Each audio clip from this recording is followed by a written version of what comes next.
And good morning again, ladies and gentlemen. Okay, so let's get back to where we were.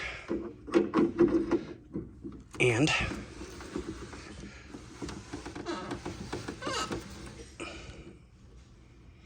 it's better. It's not perfect, but it's better. So I need to try and get this down to here. That would make me feel better.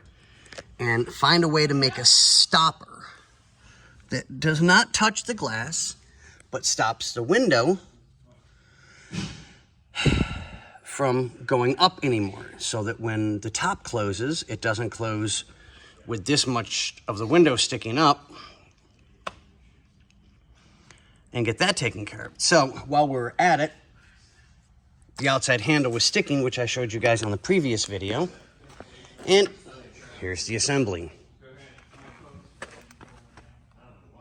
Bent screw with a nut. Missing a screw. I had to tighten up this one and reset the innards so that it'll like it's supposed to. So now it's put this back together.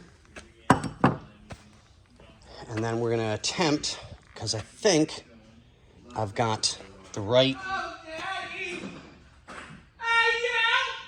Okay, I work with a bunch of freaks. I don't know if you guys knew that. They're a bunch of freaks. Shh, I'm scared. I'm scared. You're the ringleader. What are you talking about? Okay, why does everybody blame the old white guy? I'm calling HR. Oh. I am HR. That's the problem. Okay, so. Who's the next person we call? Me? Ghostbusters? Well, yeah, that's true. My mom. Yeah. And she'll just whoop everybody's ass. So, back to reality. I get the window cleaned up, get the handle back in, get the gaskets back on it, and we will go from there. But, okay, ladies and gentlemen. Bye. Okay. What do we say, people?